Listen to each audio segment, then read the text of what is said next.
Welcome, everybody. Thank you so much for tuning in. We, as always, are hosting live here from the studio, the This Week in Drones studio, so to speak. And you can't see it, but there's Legos on my floor for my kids playing in my studio. So at least the camera points up a little bit. But joined by a couple wonderful people here in the UAS industry. And we'll do some introductions here in a minute, but this is one of the last episodes before we meet up in person at Exponential. Very excited for that. A handful of us have booths as well that will be set up there.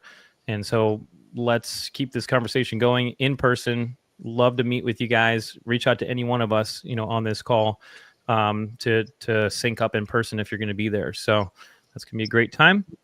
And so with that, today we are going to be talking about low altitude airspace surveillance, about the technology involved, and, talking about interoperability between various types of technology. We're going to talk about what is low altitude airspace. Why are we even referencing that? Why is it important? And the whole thing is in the context of drones, integrating drones into the national airspace in a way that's safe, in a way that is secure, and it's part of the overall main topic, I think, North Star that we're all aiming for in these dialogues. So with that, our special guest today, Andrew Carter. Welcome, Carter. Thanks for having me. And if you don't know him, he goes by Carter, not Andrew, right? Generally. So I'd love for you to do an introduction and share a little bit, whatever you'd like to share, I guess, about what's coming up to Expo and some of the things you guys are involved in, just so people also have context as to like the perspective you bring on low altitude airspace surveillance for this conversation. That'd be great. But yeah, go for it. Sure.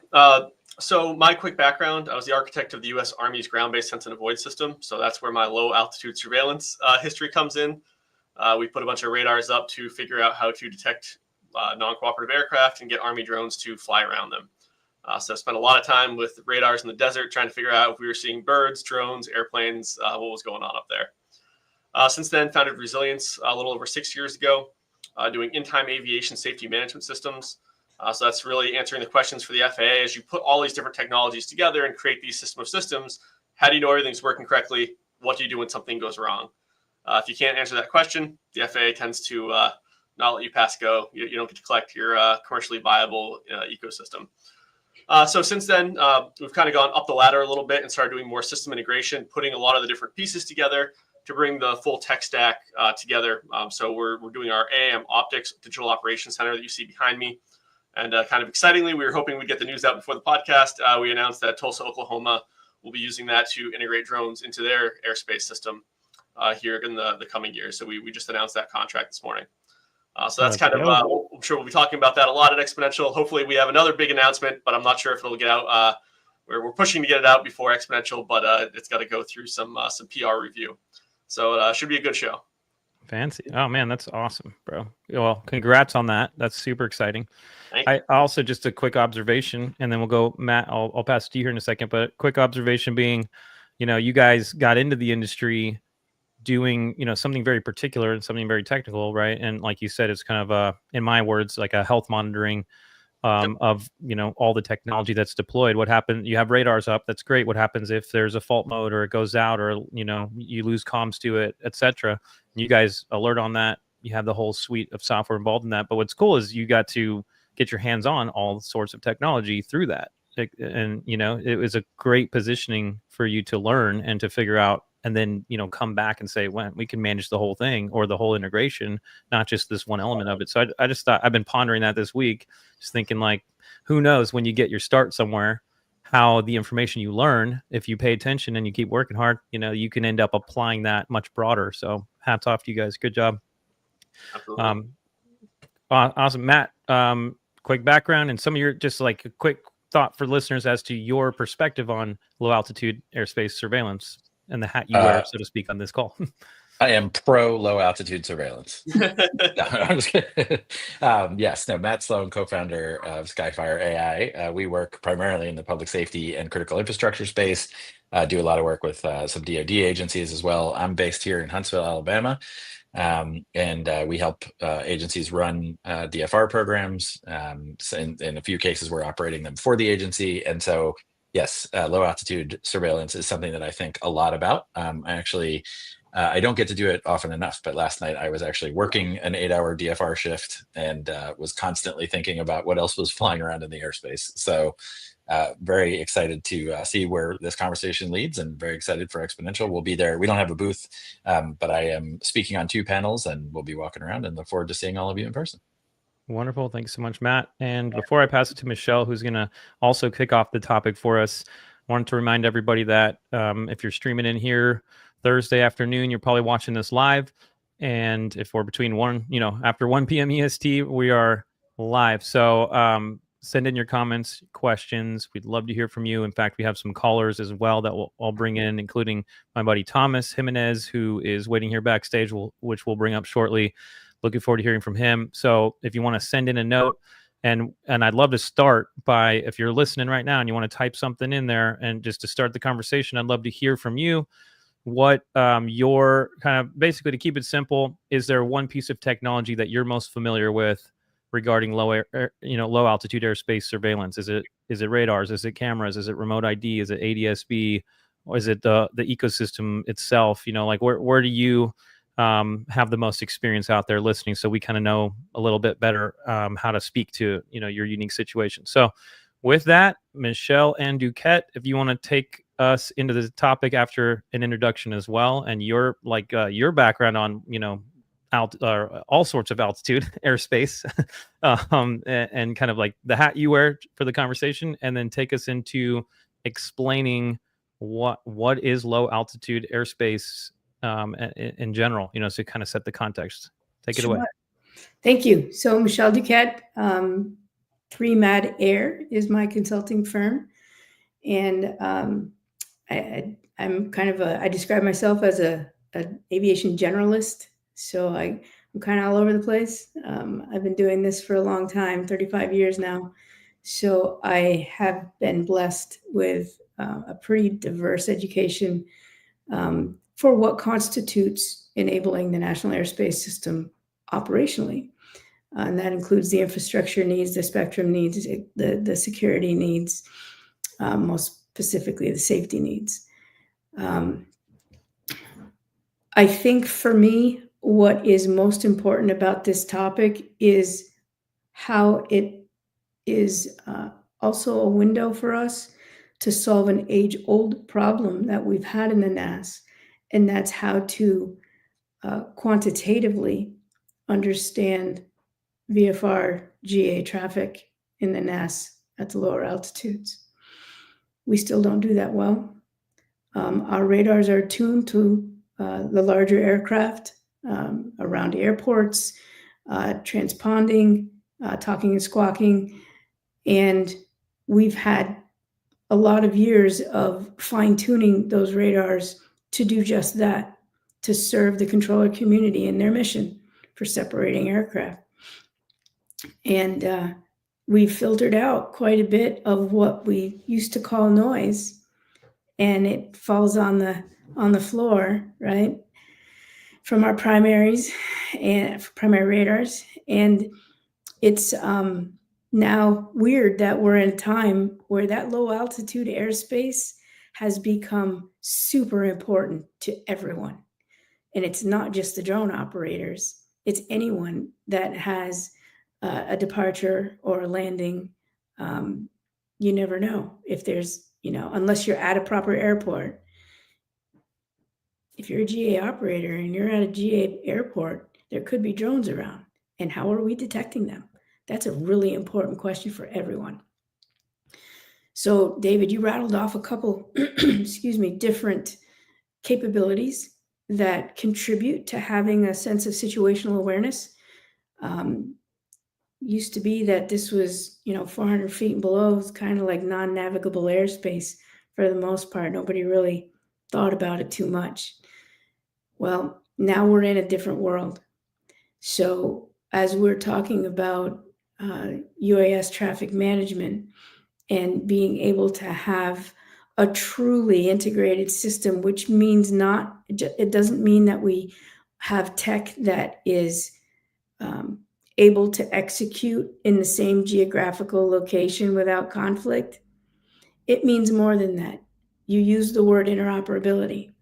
We have to get to a place where the systems not only are able to function in the same geographical location, but they've got to be able to interact with one another, communicate with one another, and in some cases leverage services across one another.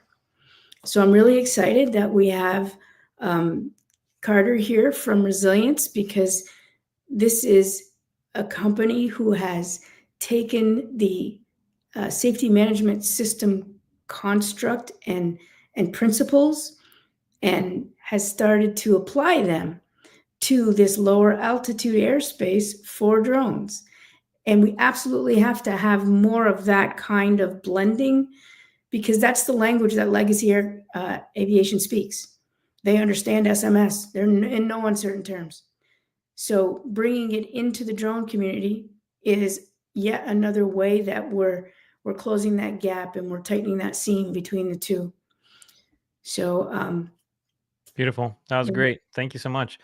And that's a great segue into really the next topic, if you will, is now that we've set the stage, there's low altitude airspace, there's high altitude airspace, I guess, whatever the opposite of that is. Both are coming together. Your drones are typically flying in that low altitude below 400 feet. And within that, there's, a need to detect, to understand, to have that airspace awareness of everything that's going on in that space and be able to deconflict between a drone delivering something and a or an aircraft taking off or landing, or a low flying helicopter. With that said, our next topic is really going to get into the actual technology itself. I wanted to see, Carter, as you were just mentioned by Michelle for that. Could you just set the tone, since you have that big picture? You don't deal in just one particular piece of hardware. You're looking at surveillance technology in general for that low altitude, how it all talks to each other, or has to work together. And could you set the stage for listeners as to, like when we talk about low altitude surveillance technology, looking at the low altitude airspace, what key capabilities are you guys generally looking for, or do your clients look for? What does this technology actually need to do, more in like a general sense? Yeah. And then Thomas, will be bringing you in here to start talking about one of the specific technologies here after Carter's done. But any thoughts on that, Carter, just for listeners out there? Yeah, absolutely. So I think when you start talking about the underlying technologies, I like to start at the end goal, right? Everybody needs a common air picture. If you're trying to use this for situational awareness or automation, you're likely going to have multiple different technologies or overlapping capabilities of some sort, so that you can fill in all the pieces, right? That whole Swiss cheese approach that the FAA likes to look at. And so if you start at the end picture and say, I need a common operating picture where I want to see everything in the airspace, then you take a step back from that and say, okay, well, what are my limitations? How big of an area? Is it urban? Is it rural? Are there lots of hills, right? When you start to talk low altitude, the terrain starts to matter, right? If you have a hill that's going to mask a certain, type of technology, well, now you're talking about gap fillers and other things. So a lot of times it's looking at the terrain and the urban profile, trying to understand, what low altitude line of sights look like, where you can place sensors, if you're trying to cover a large area versus, a small little test bed or maybe a DFR application, there's different technologies. So a lot of it's kind of working from, I want to see everything in the air in this area. Okay, well, it's almost like the whole science experiment where if you dump a big rock and then dump small rocks on top and dump sand on top, well, they start to filter down. But if you dump a bunch of sand in, then small rocks, then big rocks, you don't fit very many big rocks. And so I think of it kind of like that, where you generally want to see, okay, what can I get the most bang for my buck? I want to see, as far as I can, as wide as I can. And then I want to see, where do I have gaps? Where do I have holes? Where are there areas that I need, very fast update rates is another thing, right? If I have something that scans slowly, but near an airport, I want to know, hey, I want to see something as soon as it's off the runway. so that it doesn't run into me. So there's I think a lot of engineering that goes into each individual region that you're operationalizing the low altitude of, which is a lot of what we look at when we start to plan out, okay, what do we need from a low altitude surveillance perspective?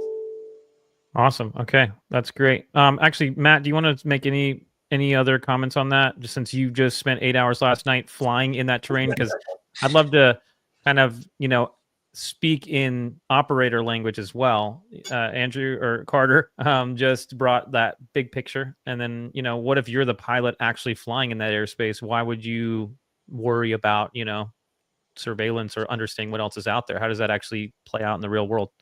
Yeah, well, so I mean, last night we're operating here in Huntsville, the DFR program here, and actually an interesting call happened last night. The details of which are not important, but we were out at our geofence at 2 miles. It was escalating terrain or elevating terrain, on the way out there. So I was watching my terrain avoidance was climbing the drone, and my MSL altitude was going up. We were getting closer to a mountain, which is, I guess, good in the sense that there shouldn't have been any other aircraft there, but we were also transiting through the hospital's zone where they have a helipad. And so, those are the types of things that I'm thinking about on a regular basis, which is, what helicopters are out there. I'm less concerned about airplanes. We're not really near an airport. We're 10 miles away, but, the helicopters are definitely my big concern. And so, most of them are cooperative. They're on ADS-B. I could see them. But some of them aren't. Obviously we have, or not maybe obviously to everybody, but we have Redstone Arsenal here, big helicopter base for the Army. So a lot of those guys are out flying without ADS-B, and so we are still using human-powered detect and avoid. We've got, as our authorization says, we have somebody on the rooftop monitoring the airspace, even if they can't see the aircraft up to 2 miles. And eventually we hope to use other types of deconfliction, whether that's radar or cameras or shielded waivers or whatever. But the point is that in talking to my guys who are out there operating it, they're like, hey, we see helicopters come over here at 500 feet every night.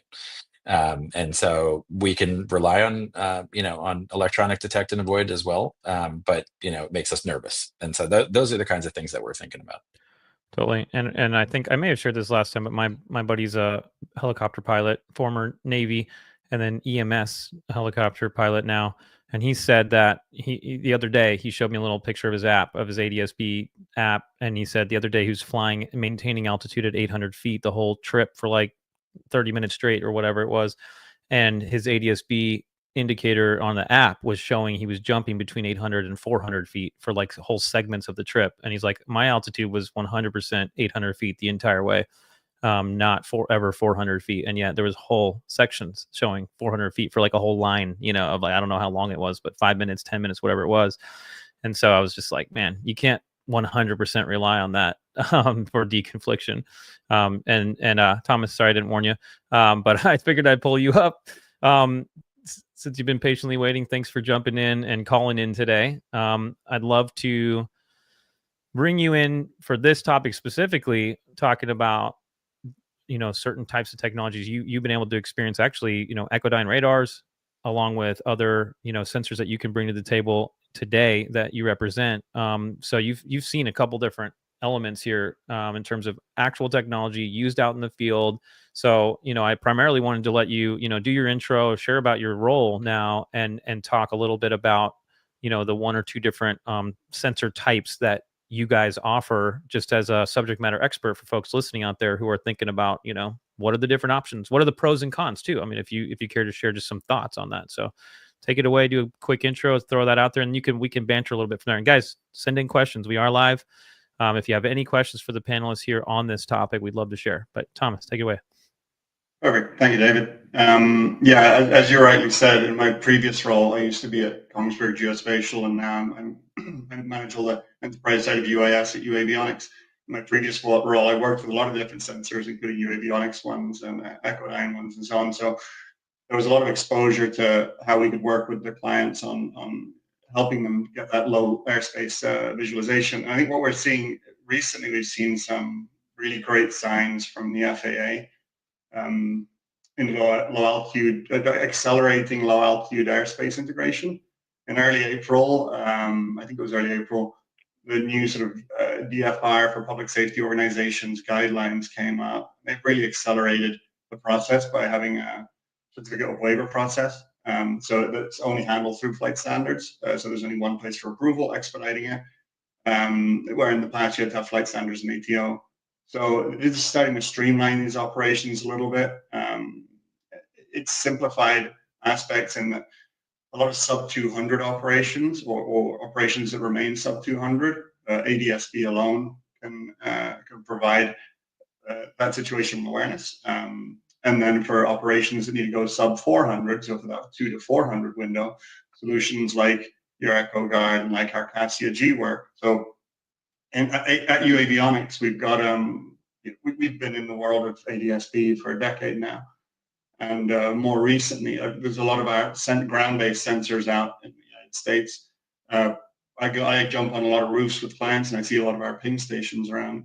But we're also developing a very dense network of low-level traffic with these things called, these are our flight stations. So we're developing this tremendously dense ground-based sensor network so that you don't, organizations don't have a complication of having to erect sensors and so on. We're doing the sensor erecting, we're doing it with our partners so that they can just buy areas. So you can buy an area for your town, your county, and so on. And these aren't like traditional space-based ADS-B. They're all ground-based sensors. Carter mentioned mountainous terrains and the importance of doing good analysis. We're actually working with a lot of utilities on the East Coast. And part of our work with them is to determine where do we place these sensors so as to achieve low-level visibility. And then we're working with them to determine what low level is. So as low level, we need to see up to 500, down to 500 feet on ADS-B. We need to see down to 400, down to 200. And once we determine that dense or that altitude, then it's either more or less dense. But with this sensor network, we basically push raw ADS-B data to our AWS cloud and then relay that back to the operator, which is so much better than just using individual sensors because it improves our we can identify spoofing. We've got redundancy by having multiple sensors, even though you might be, I'm in Fort Lauderdale. I might be here in Fort Lauderdale. I've got 4 sensors in the area. So those are providing validation for tracks, but they're also making sure that if there's any sensor that goes down, we have another 3 that support it. So I think that we've got that sub 200 market very well addressed with our flight line network. And importantly, and I know you mentioned the comment about ADS-B. I don't think ADS-B is going anywhere. I think it's probably going to grow fast. I think things like the DCA accident that we saw and other accidents are proving that electronic conspicuity are fundamental.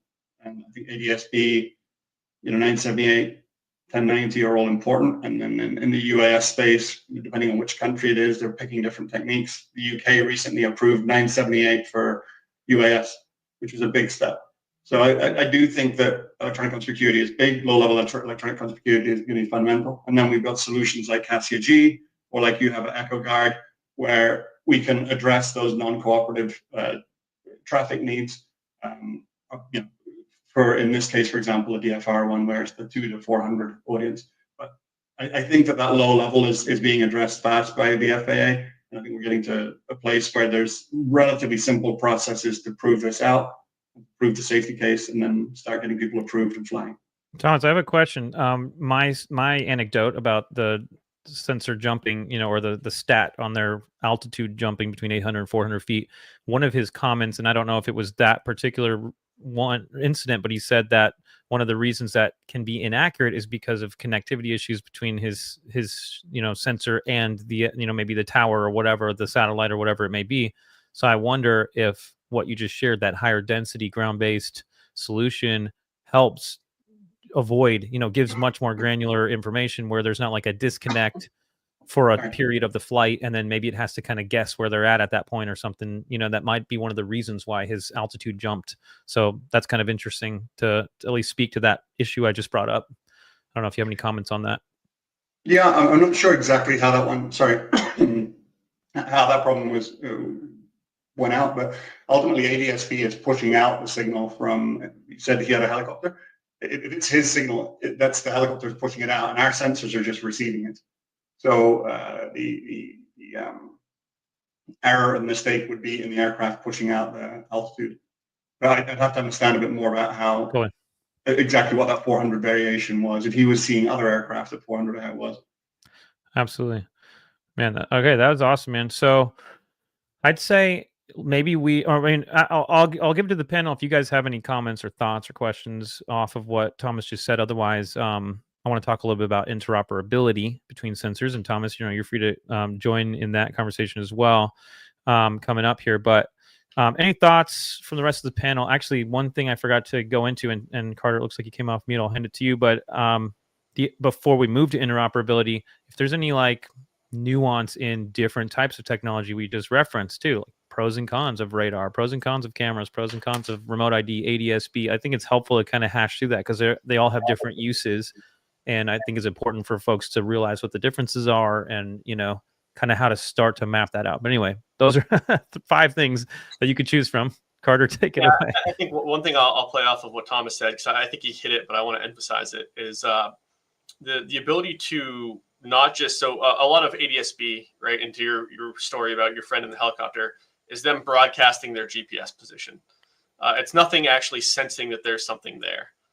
So when you talk about spoofing, in fact, the detect and avoid standards actually don't let you use ADS-B alone to avoid an aircraft because there's nothing to say the aircraft has to report its actual position.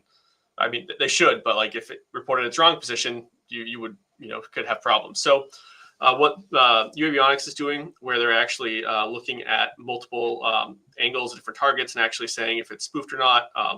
There's a term called multilateration, where you're actually detecting the signals and doing a bunch of math on the signals and triangulation to figure out if there's actually a target there. So that's how most people do the anti-spoofing stuff, or having secondary hits on it, whether that's from a radar or a visual on it from an EOIR camera. So ADS-B is fantastic because it's really cheap and it's really accurate when it's doing its thing. But the FAA has, from a safety perspective, has wanted people to, at least in the drone community, ironically, it's not necessarily the same, and maybe Michelle could talk about this in traditional aviation, but has wanted kind of a secondary, there is something there before you start, especially when you start automating avoidance around it. That's interesting. I'd like to hear from either Michelle or Matt on that pilot in the loop versus moving to full automation. Anything in that, or I don't know. That's very interesting. So this has been a sore spot for a while. There still is quite a bit of analysis and proof on the capability of the system writ large, and for the FAA to have a comfort level to be able to say, whatever it says, right? We went through a whole time period of being concerned that by allowing ADS-B out from the drones was going to crash our system, right? There's a happy medium here somewhere. And I think what we're doing right now is we're recognizing the goodness that comes out of ADS-B in for the drone community. We're recognizing the goodness that comes out of a dense ground-based sensor network. We're describing layers. So at some point, we're going to get to a place where we've got the goodness from all of these different capabilities that you rattled off, David, and then others that form a layered approach that we've been able to pressure test and have a level of confidence in. That's what the FAA needs. They need that data that shows them that there is a solid safety case. So when we turn this on, the risk is being addressed. There is an acceptable level of risk that's been identified and addressed. It's good. Matt, I want to hear your thoughts, and then I want to ask you guys about maybe some of the test beds that exist already, because Dallas, Quayside, other ones, they're already trying to give that information or collect that data for the FAA. I wonder when they'll have enough to be able to say, yeah, we can replicate this safely. But anyway, I don't want to lose that thought because Michelle just mentioned that. But Matt, what was your comment earlier? Yeah, the only thing that I'll add to that is, I mean, we are obviously in the awkward teenage phase as an industry, trying to figure this out. And it's a lot of duct tape and glue right now. And I think that ultimately and this is easier to say, it's easy to say and hard to do, but we ultimately need a solution that's going to be safe, that's going to work for everybody, and that's going to be inexpensive, because if it's not inexpensive, then public safety agencies aren't going to be able to use it. And so I think that's where the reliance on ADS-B right now is enticing to everybody because it's cheap, as Carter said. So, I mean, I think, we're talking to agencies all the time, and I hope you don't take offense to this, David, but when we're talking about, implementing radar, everybody gets sticker shock. And, there's gotta be something between $300 ADS-B and $200,000 radar that, we can kind of thread the needle on this, do it in a safe manner. Maybe it ends up becoming a utility that everybody can tap into. I think that's where I'd like to see it go. And we've talked about this at some length, I think the three of us. But that's what I'm looking for. How we do that, that's Carter's job and Thomas's job and your job, David. But I think that's what we're looking for as an industry. Totally. And shout out to John Eberhardt and his crew, because they do a lot of work on that, right? Like, I mean, that's their big push, is how do we make the data from, you name it, including expensive technology, how do we make that a public utility, publicly available information for anyone to use for their good, kind of like the highway system or whatever else. I think that is pretty intriguing, and I agree with you, Matt, on that. Sorry, Carter, go for it. I was going to say that actually bleeds right into your next topic of some of these test beds and ecosystems that are being put up. I think, when you talk about what does it look like as a utility, it looks like a surveillance SDSP that has an LOA from or letter of acceptance or approval from the FAA that allows anyone to use that surveillance. So in places like here in central New York with New Air and in North Carolina, soon to be Tulsa, a number of other places around the country, they have put in surveillance, different types, radar, camera, ADS-B networks, remote ID, right? Trying to put in that layer. And then they're trying to provide that to lots of different operators. It's extremely expensive for a single operator to set up their own surveillance network. And frankly, it doesn't make any sense. It shouldn't be that way. And so I think a lot of these groups are putting these things out and are now that the NTAP process is a little bit better defined, going through that to get to a point where you can actually sell and utilize this, safety data in a way that you can take credit for with the FAA, which was previously very hard to do. The data didn't change. It was the process of how you take credit for it that really has had the work being done.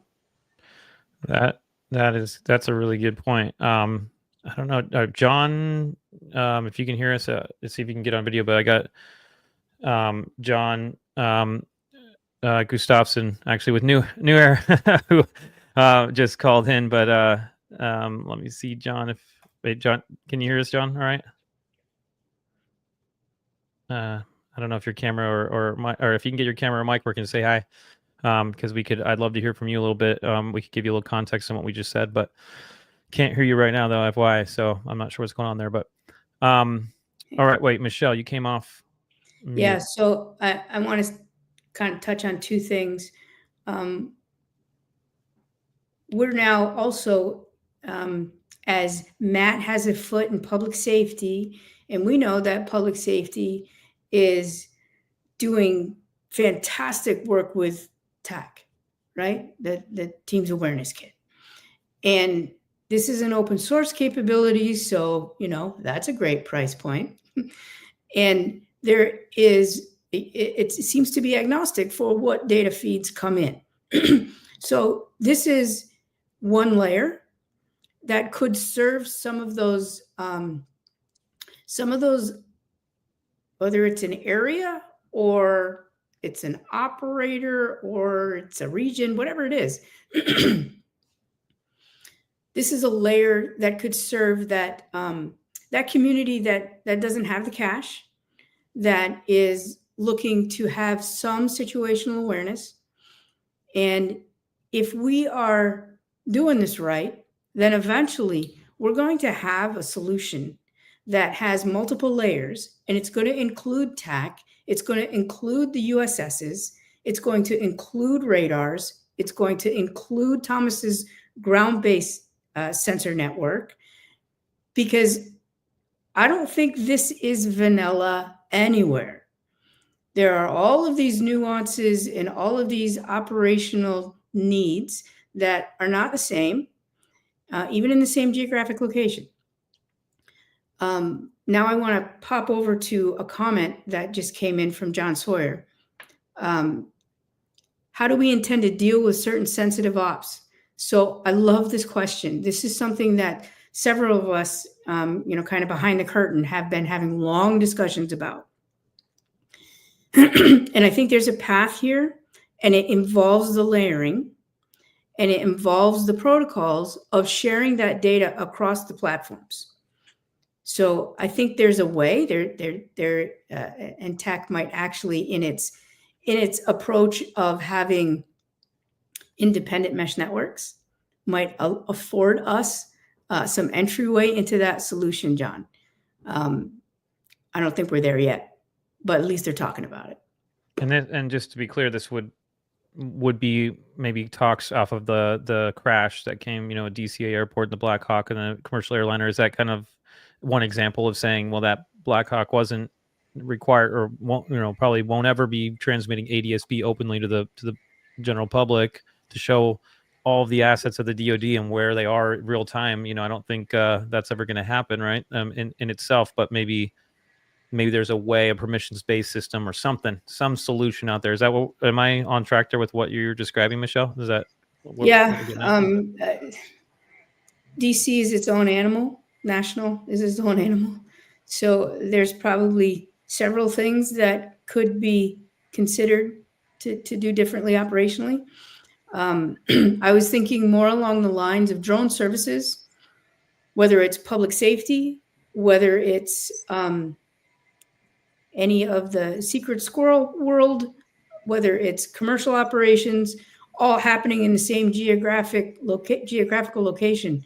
We're getting to a point now where we're starting to see where there are different layers that different people are using, that if we can consider this with an interoperable lens, then we're starting to see how we can share some of that goodness across the different stakeholders in that same location without jeopardizing either mission integrity or mission effectiveness. By the way, John says, thanks, Michelle. I agree, there is a way. So look at that. You got a shout out. It's thanks TAC, for the TAC question. is the way, right? Right. I was like, there is a way. TAC is the way. That was one of our topics. Can we all agree that putting more work on tower controllers right now is kind of, that may not be the way? So It's not the way. Thomas, if anybody's trying to fly to Newark this week, but I will drop off pretty soon. Just on that sensitive ops, it's interesting you mentioned that comment. In a couple of weeks, we're going to be releasing a solution in Exponential, which serves that purpose. Actually, it is to track all ownership assets. However, it's securely and internally in the client's network. That client might be a police department, it might be a utility or whatever it may be. It's interesting that just came up because if you come by our booth in 2 weeks' time, we'll be launching it during Expo. That's awesome. Great. I think there's a bit of an irony associated with that question, and I've had conversations with John as well. We can't get FAA feeds as the drone community, right? The FAA has radar all over the country to see aircraft. Great, that's a huge safety thing. So the FAA said, well, there's a security risk. We don't want to give you those feeds. There might be stuff on there we don't want you to see. So what have we done? We've put up our own surveillance networks as the industry that see way more than the FAA has ever seen, sees all the military operations. That's private. We can sell that data to whoever wants to buy it. And so now, we have these questions around security, but we've essentially enabled very accurate, to the point that 10 years ago, most of the low altitude surveillance systems, like what you guys are doing at Echodyne, were classified. They were on ITAR lists. When we first started at Griffin Sensors, we had to like literally dumb down the capabilities of the radar significantly to not trigger ITAR controls from what the actual systems could do. And so now you have this it's just kind of this weird situation where you can see everything they didn't want to share with you because it was secret, but now it's available. So, you know, I think the question changes a little bit into interoperability. You know, how you may not want to share your position and say what you're doing, but someone can still watch on a radar screen you do the thing. And so I think how do you want to treat that from a community that maybe doesn't want your stuff publicized? Yeah, I guess they probably would be better off joining the conversation and collaborating, to your point, from day one, so that they have a voice in how that information is presented versus, running it in stovepipes as stovepipes and not working together. Then they may have something exposed they didn't want to, right? Or who knows, right? So, Thomas, yeah. Sorry to interrupt. I'm just going to say goodbye. Thank you, David, for inviting me. Thanks, Michelle, Matt, Carter, for joining me. Look forward to seeing everyone at Exponential in Houston. See you soon, Thomas. Thanks so much. Yeah. That's awesome. And actually, on that note, Thursday morning, 9 a.m., a bunch of us are going to meet at the Starbucks on level 2 mezzanine at the expo. Hopefully, I picked the right location because I'm going to show up there and see if there's a Starbucks there. But if you guys want to meet up for kind of friends of the pod for this week in drones, we're just going to go before the expo opens again Thursday, early in the morning, just to grab some coffee and chat and network a bit. I do have a calendar invite for that if you want me to forward that to you, if you want to reach out to me and send me a note. But all right, so let's see. We got through what is low altitude airspace, why does it matter, integrating drones into the national airspace so that they can fly and do all these really cool ops, like inspections and 911 calls and search and rescue and all the different things you can do with drones, which is amazing. We're trying to get there. We're trying to integrate them safely and efficiently. We got through a couple different sensor types, from radars to cameras to remote ID, ADSB, and maybe some other new tech that's going to be announced at Expo that we're all going to discover. And then I think, we have interoperability and maybe AI as an overlay to that potentially, or maybe just as a sort of hype word that everyone wants to use to say, the next cool thing is AI. But I'd like to move maybe into that a little bit more into interoperability, which we kind of referenced. If you guys have any more comments on that, just why is it important? What does interoperability mean for that? All these sensors that are now in the low altitude airspace, picking up different bits and pieces of information. What do you mean interoperability? Why is it even coming up? Because there's probably a reason you guys are running into that it might not be the case that they're interoperable yet. And then secondly, if you want to speak to this kind of AI, what I'm sure people out there are like, well, let's just use AI to, do the crash avoidance and look at all these systems, all this mass data that we're creating and about to create, and just crunch it with AI and make really good decisions that are, faster and more accurate than a human could make. So with that, I guess either of those topics, if you guys want to mention, I don't know, where do you fit in that? Have you, why interoperability? I guess, Michelle, you're off mute for one. And two, I've heard you mention that word a few times. Could you just comment on like why that's an important element? And even for sensor providers like myself, with the radars, why should I think in those terms as I go out to say, well, here's what my system does. You should look at it. This would be helpful. Great. I solved this one piece of the puzzle, but why thinking interoperability? Why is that important? So I'll answer it quickly with two pieces. One is what Matt said already, cost. So not everybody's going to be able to afford your example, your radars. And two, that people are developing sensors that are mission focused, mission based. So they're pulling different types of data. And again, I'm falling into the same trap that I complain about other people doing, talking about data in this generic term. There is information that people need in order to make the decisions they need to make in an operational basis. And that information comes from different places because none of this is sterile.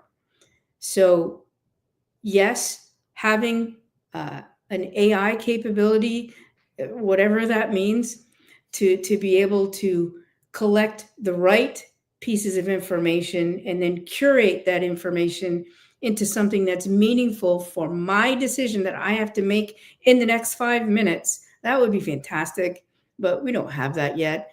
We still have a lot to learn about how that automation goes out and does its magic, and how come sometimes they're telling me to buy an elephant. So, we've got, we do have the information that is being generated now that would help address some of that, because of all of these different mission types that I was telling you about, and that kind of starts rounding out the picture.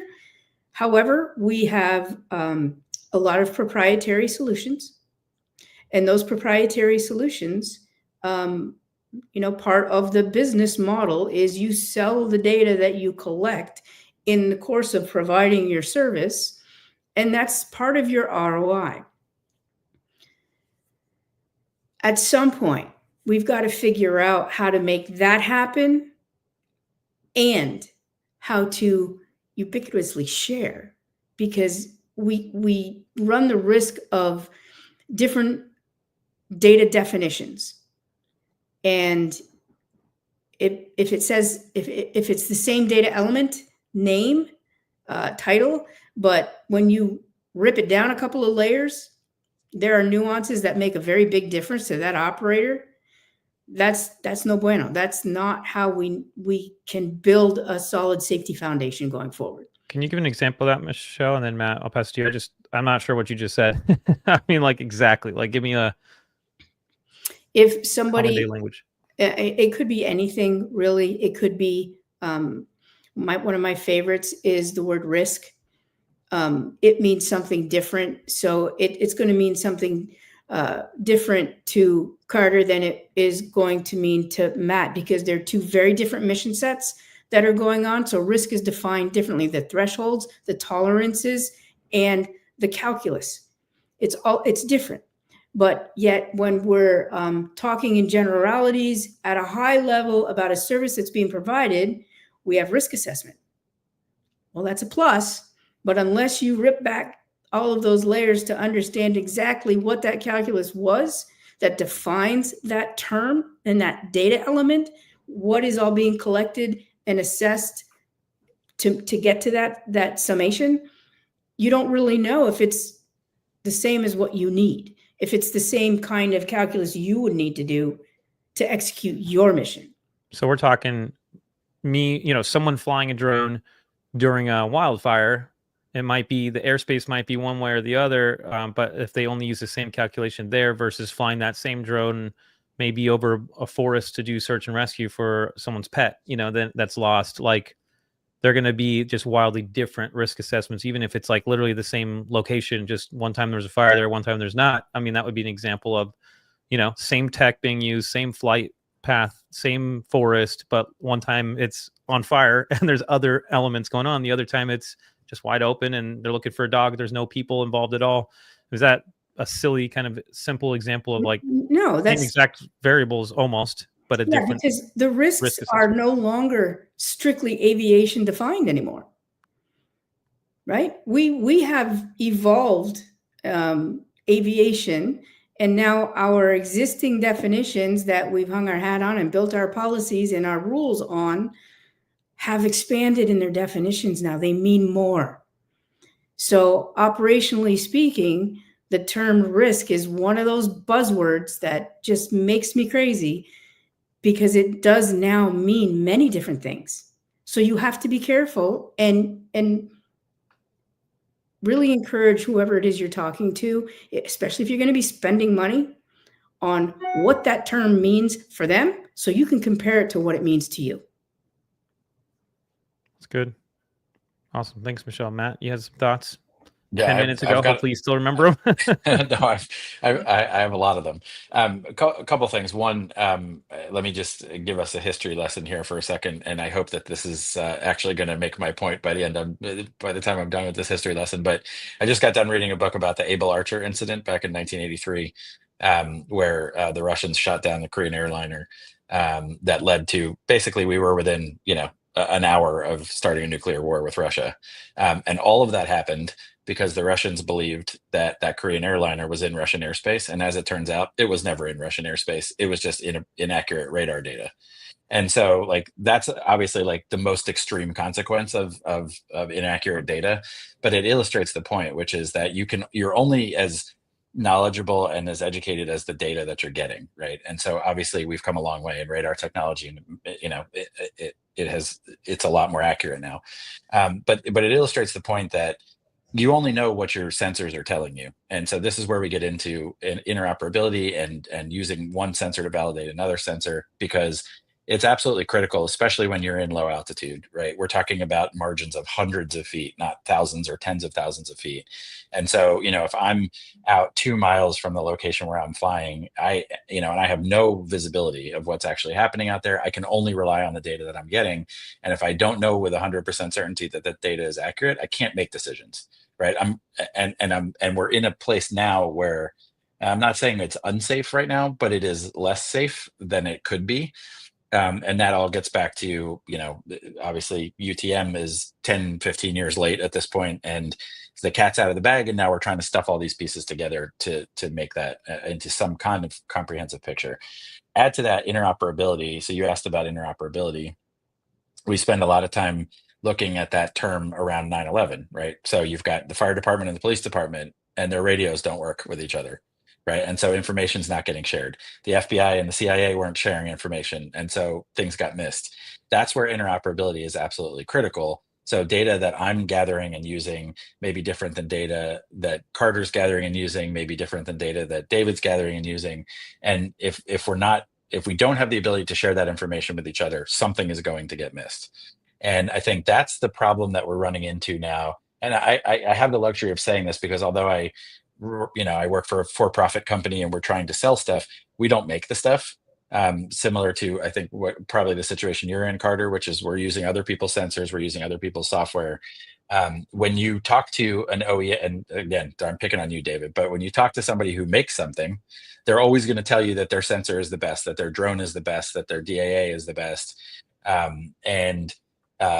Maybe it is, but I have no way of independently validating that. And so that's where service providers come in and say, okay, we're going to take all of these different pieces of data, we're going to unify it into a single picture. And that way I don't just have to trust the data that I'm getting from Echodyne. I can also get data from UAvionics, or I can get data from whoever the case may be. So that's where the interoperability piece, I think, really makes this critically accurate or critically important for us so that we can do this accurately. And then just to add on the AI and automation conversation, obviously I do work for an AI company, so I am a little bit biased in my answer here, but look, I think that, complete automation, or complete AI autonomy here is we're a long way away from that. We've all used ChatGPT enough to know that AI hallucinates and sometimes gives you inaccurate information. And so we can't trust that 100%. What we can trust the AI to do is speed up certain processes, help us get to a decision faster, and then continue to let the human make the decision.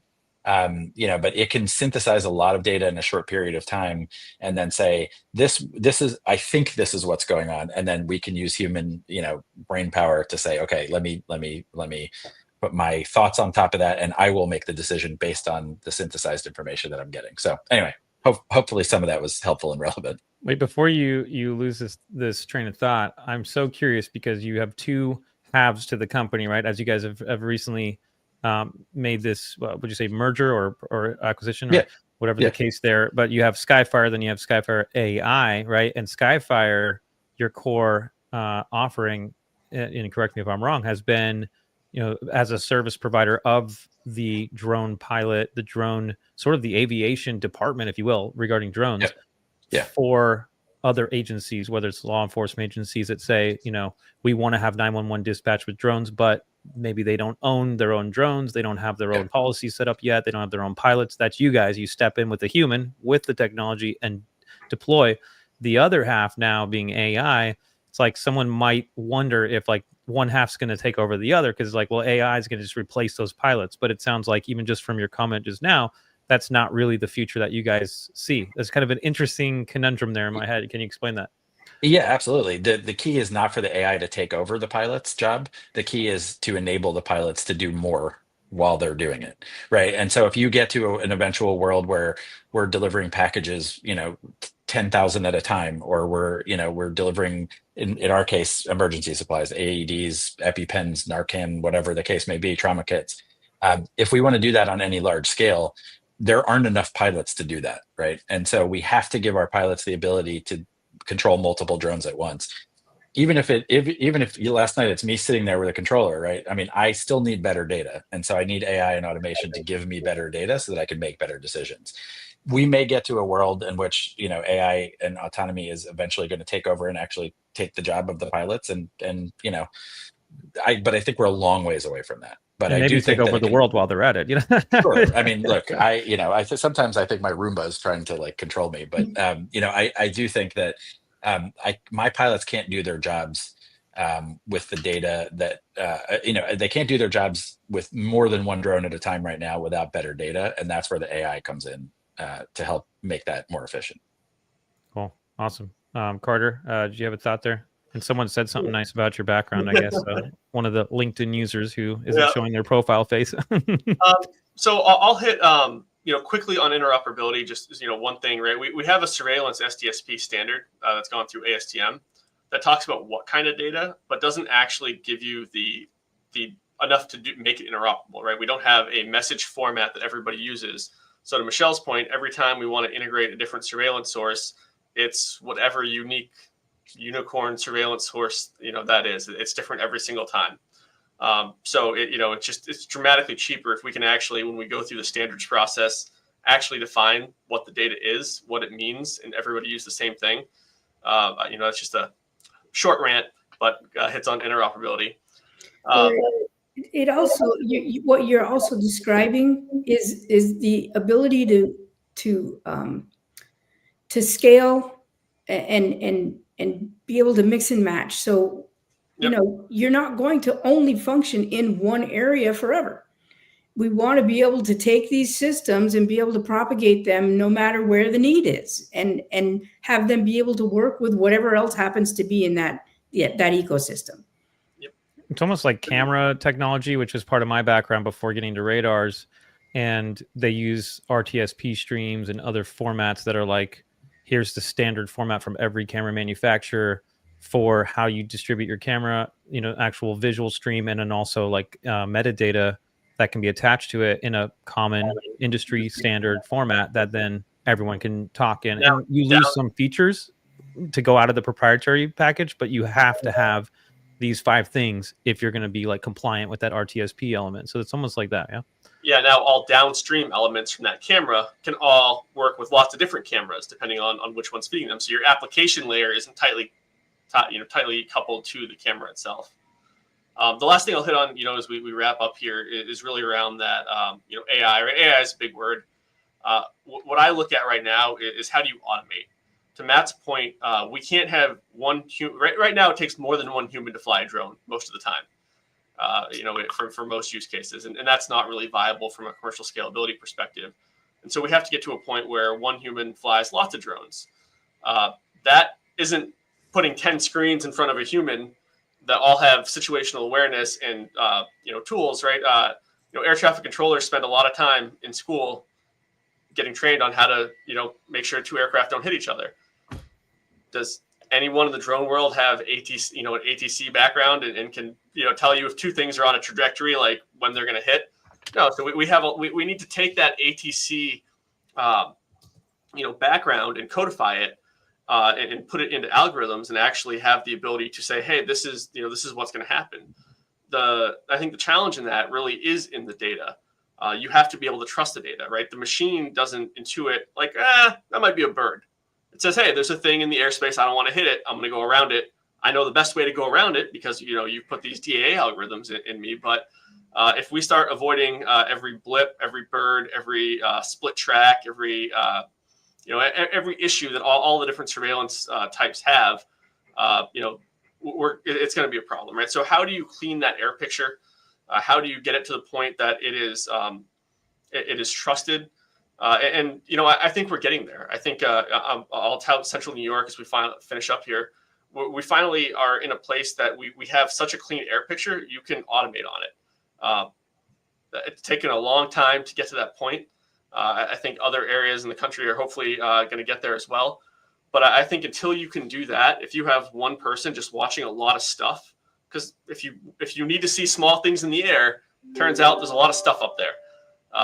Then you're gonna, I think, until you can get that clean and get it trusted, it's gonna be really hard to automate, and that automation is the first step in anything further around autonomy. Isn't that tuning? There's a lot. Yeah, tuning is another big word that has it has a lot underneath it. For sure, and I mean, and we obviously see that as a radar company. We're always building out, advancing algorithms, adding new masking, tuning features, all of that. And yet, I totally agree with you guys. Like, no one system is just perfectly going to see everything 100% of the time and classify every single thing in motion 100% perfectly every single time. So it's about partnering, working together, case by case, as you mentioned, Carter, getting into the field and saying, here's what the terrain looks like here, here's the buildings and how tall they are, and here's like what all's going on in the air, and really pick the right solution, the right tech stack to be able to give them a clean picture. I mean, I totally agree with that. So with that, last comment, Michelle, and then I guess we're over the hour, which is great. But I just to foot stomp the interoperability. Having that tech stack is great. However, being able to pull some goodness from someone else's tech stack is better. We can't have silos. That's a problem. Silos are going to get people killed. Yes, agreed. Dang, that's a great point. Well, I love it. Let's continue this conversation in person at Expo coming up, everybody. We look forward to seeing you there. And of course, next week, same time, same place, live coming at you with This Week in Drones. Thanks so much. We'll talk to you all soon. Thanks, guys. Bye, everyone. Thanks, everyone.